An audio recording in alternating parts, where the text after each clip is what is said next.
പ്പെട്ട മക്കളെ കാണണം, ഈ പ്രകൃതി എനിക്ക് കാണണം, എന്റെ സൗന്ദര്യം എനിക്ക് അനുഭവിക്കണമെന്ന് പറഞ്ഞപ്പോ മോനെ നിനക്ക് 7 മാസം കഴിഞ്ഞിട്ട് കാഴ്ച കിട്ടുമെന്ന് അവിടുന്ന് പറയുകയാ. 7 മാസം കഴിഞ്ഞ് നിനക്ക് കാഴ്ച കിട്ടും. നീ മജ്‌ലിസുൻ നൂറിൽ പങ്കെടുത്തോ, നിന്റെ നാട്ടിലെ മജ്‌ലിസുൻ നൂറിൽ പങ്കെടുത്തോ എന്ന് ബഹുമാനപ്പെട്ടവർ പറയുകയാ. ഇത് കേൾക്കുമ്പോൾ ആരും തെറ്റിദ്ധരിച്ച് പുതിയൊരു സംഭവമാണല്ലോ മജ്‌ലിസുൻ നൂർ എന്ന് പറഞ്ഞാൽ. പ്രിയപ്പെട്ടവരെ, അതിന്റെ വാർഷിക പരിപാടിയിൽ പങ്കെടുക്കാൻ, വാർഷിക പരിപാടിയിൽ പല മഹല്ലത്തുകളിലും മജ്‌ലിസുൻ നൂർ 5000-ഓളം മഹല്ലത്തുകളിൽ നിന്ന് മജ്‌ലിസുൻ നൂർ നടത്തുന്നുണ്ട്. അത് ബദരീങ്ങളുടെ മഹത്തമാ പറയുന്നത്. അതിൽ പങ്കെടുക്കാൻ ഭാഗ്യം ലഭിച്ചിട്ടുണ്ട്.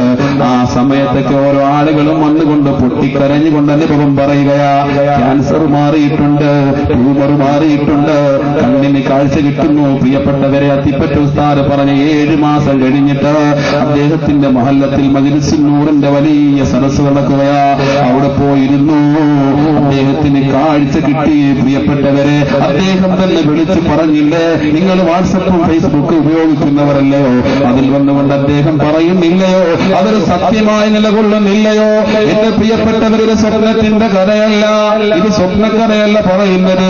ഇന്നും ജീവിച്ചിരിക്കുന്ന അത്തിപ്പറ്റ ഉസ്താദിന്റെ കറാമത്താ. പ്രിയപ്പെട്ടവരെ, ഉലമാ ഉമ്മത്തി കഅംബിയാഇ ബനീ ഇസ്രായീൽ, എന്റെ ഉലമാക്കൾ, എന്റെ സമൂഹത്തിലെ പണ്ഡിതന്മാരെന്ന് പറഞ്ഞാൽ അത് ബനൂ ഇസ്രായേലിലെ പ്രവാചകന്മാരെ പോലെയാ.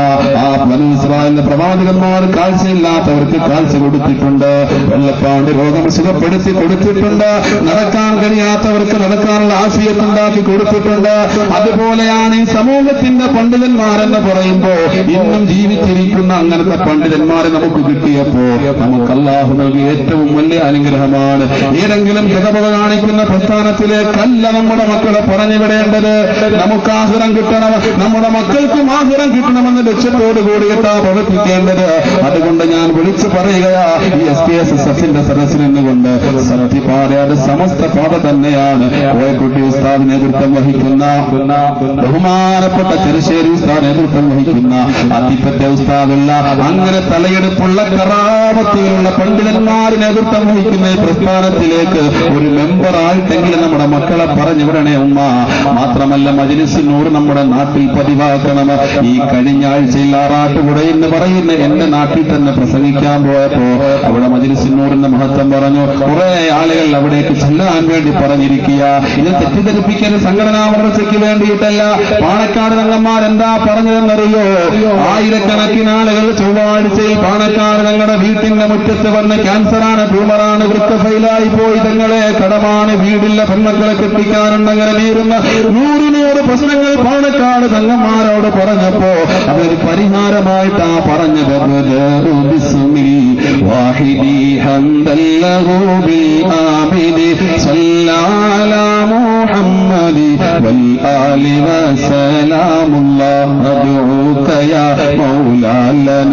എന്ന് തുടങ്ങുന്ന അതേ മജ്‌ലിസുൻ നൂറിന്റെ സുന്ദരമായ വരികൾ അതിലിങ്ങനെ പാടുന്നുണ്ട്. എല്ലാ ബലാഉം ആഫത്തും ഇടങ്ങേറുകൾ മുസീബത്തും ബദരീങ്ങളെ ബർക്കത്തിനാൽ ശിഫയാക്കണം യാ റബ്ബനാ.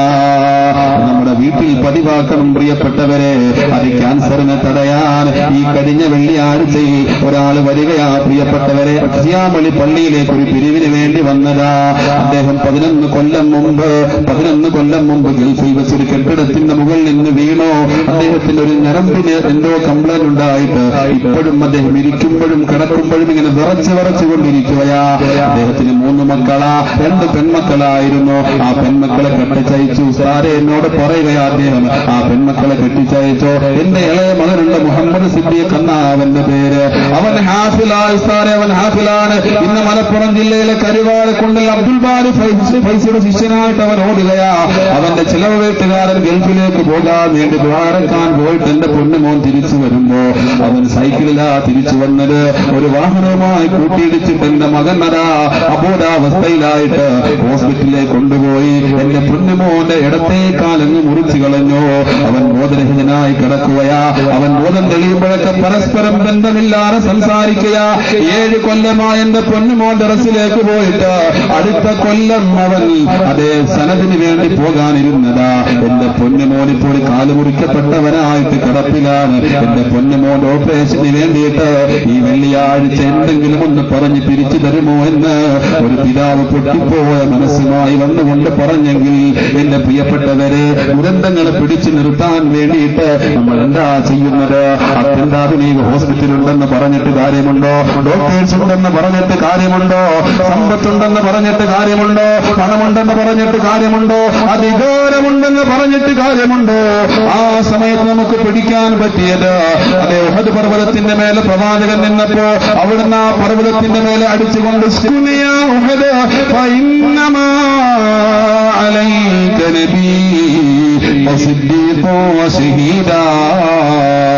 നിന്റെ മേലെയുള്ളതൊന്ന് പ്രവാചകനാണ്, ഒന്ന് സിദ്ദീഖാണ്. പിൽക്കാലത്ത് ഷഹീദാകാറുള്ള 2 ശുഹദാക്കളാണെന്ന് ഹബീബായ തങ്ങളും സിദ്ദീഖ് തങ്ങളും ഉമറുൽ ഫാറൂഖും ഉസ്മാൻ ഇബ്നു അഫ്ഫാൻ റളിയല്ലാഹു അൻഹു ഇവരൊക്കെ നിൽക്കുമ്പോൾ ഉഹദ് പർവ്വതം കുലുങ്ങിയ സമയത്ത് അല്ലാഹുവിന്റെ പ്രവാചകൻ അടിച്ചുകൊണ്ട് പറഞ്ഞു, അടങ്ങണം ഉഹദേ, അവിടെ കുലുക്കം നിന്നു. ആ ഹദീസിന്റെ താല്പര്യം എന്താ? ദുരന്തം വരുമ്പോൾ നിങ്ങൾ പ്രവാചകന്റെ മതകു പറഞ്ഞു. അതിനു വേണ്ടിയല്ലേ മങ്കൂസ് എഴുതിയത്? രോഗം മാറാൻ വേണ്ടിയല്ലേ മങ്കൂസ് എഴുതിയത്? റസൂലുള്ളാഹിന്റെ മതമല്ലയോ?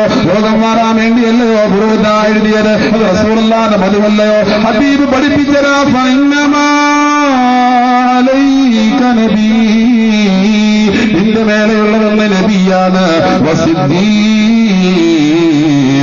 പിന്നെ നിന്റെ മേലെയുള്ളത് ഔലിയാവിന്റെ നേതാവാകുന്ന സ്വഹാബത്തി അലീസുഹുറ സുറുറ സുറുറ അബൂബക്കർ സിദ്ദീഖുല്ലാഹ് അലൈഹിസ്സലാം. പിന്നെ ഔലിയാവിന്റെ നേതാവാകുന്ന സിദ്ദീഖ നിന്റെ മേലെയുള്ളത്. അപ്പൊ ദുരന്തം വരുമ്പോ പറഞ്ഞു ഔലിയാവിന്റെ മഹത്വം പറഞ്ഞു. പിന്നെയുള്ളതോ ഷഹീദാണ്, ശുഹദാക്കളുടെ മഹത്വം പറഞ്ഞു. അതുകൊണ്ടാണ് ബദറിന്റെ രണഭൂമിയിൽ ഷഹീദായ ബദരീങ്ങളെ, ബദർ യുദ്ധത്തിൽ പങ്കെടുത്ത ബദരീങ്ങളെ ആ മജ്ലിസിൻ നൂറിലൂടെ നമ്മൾ പറയുന്നത്. അതെല്ലാ വീട്ടിലും നടത്തണം പ്രിയപ്പെട്ടവരെ. അത് സംഘടനാ പ്രചരണത്തിന് വേണ്ടിയിട്ടല്ല. നമ്മുടെ കുട്ടികൾ രോഗികളാകാതിരിക്കാൻ, നമ്മൾ രോഗികളാകാതിരിക്കാൻ, നമ്മൾ അപകടത്തിൽപ്പെടാതിരിക്കാൻ അമ്പിയാക്കളെയും ഔലിയാക്കളെയും ശുഹദായിനെയൊക്കെ പറയൽ നല്ലതാണ്. ഇത് ഹബീബ് പഠിപ്പിച്ചതാണ്. അല്ലാഹു തൗഫീഖ് നൽകുമാറാവട്ടെ. അല്ലാഹു തൗഫീഖ് നൽകുമാറാവട്ടെ. ഇൻഷാ അല്ലാഹ് ഇനി പ്രൗഢഗംഭീരമായ പ്രഭാഷണം ബഹുമാനപ്പെട്ട ഉസ്താദ് അവர்கள் എത്തിയിട്ടുണ്ട്. കേരളത്തിന്റെ പല ഭാഗങ്ങളിലും ബഹുമാനപ്പെട്ട ഉസ്താദ് എത്തിയിട്ടുണ്ടെന്ന് മാത്രമല്ല, വളരെയേറെ ഉംറയുടെ ഒരു അമീറായി നമ്മുടെ നാട്ടിൽ പ്രവർത്തിക്കുന്ന ഷിയാമിൽ നിന്ന് കഴിഞ്ഞ കുറെ ആളുകൾ പോയിട്ട് വളരെ സന്തോഷത്തോട് കൂടിയിട്ട് പോകുന്നെങ്കിൽ ഉംറയ്ക്ക് മുസ്ലിഹിബാക്ക ഉസ്താദുമായിട്ട് പോകണമെന്ന് പറഞ്ഞു. എല്ലാ സ്ഥലങ്ങളും, അതായത് ആദ്യം പോകുന്നവർക്ക് ഒരു പക്ഷേ ഉംറയ്ക്ക് പോകുമ്പോൾ ഒരു തൃപ്തി ഉണ്ടാവില്ല. പക്ഷെ ഉസ്താദിനോട് പോകുമ്പോൾ ഓരോ സ്ഥലങ്ങളും വന്നിട്ട് അത് പഠിച്ച ബഷീർ സൽപ്പാൾക്ക് നമുക്ക് പറഞ്ഞിരുന്നു. ഉസ്താദ് പറഞ്ഞ പോലെ തന്നെ അള്ളാഹു ആഫിയത്തും ദീർഘായുസ്സും പ്രദാനം ചെയ്യുമാറാവട്ടെ. ഉസ്താദിനുള്ള എല്ലാ ബുദ്ധിമുട്ടുകളും പ്രയാസങ്ങളും അള്ളാഹു മാറ്റിക്കൊടുക്കുമാറാവട്ടെ. ഉസ്താദ് പറഞ്ഞു ഉണ്ടാക്കി സുഖമില്ല, ആൾക്കാർക്ക് സംസാരിച്ചു എന്ന് പറഞ്ഞതുകൊണ്ട് മാത്രം അറിയാൻ കഴിയും. അതുകൊണ്ട് സംസാരിച്ചല്ല, ഉസ്താദിനെ ഇരുത്തിയിട്ട് അറബുകേട് കാണിച്ചതല്ല. അള്ളാഹു നല്ലത് പറയുവാനും നല്ലത് പ്രവർത്തിക്കാനും തൗഫീഖ് നമുക്ക് അനുഗ്രഹിക്കുമാറാവട്ടെ. ആഖിറു ദഅവാനാ അൽഹംദുലില്ലാഹി റബ്ബിൽ ആലമീൻ. അസ്സലാമു അലൈക്കും വറഹ്മത്തുള്ളാഹി വബറകാതുഹു.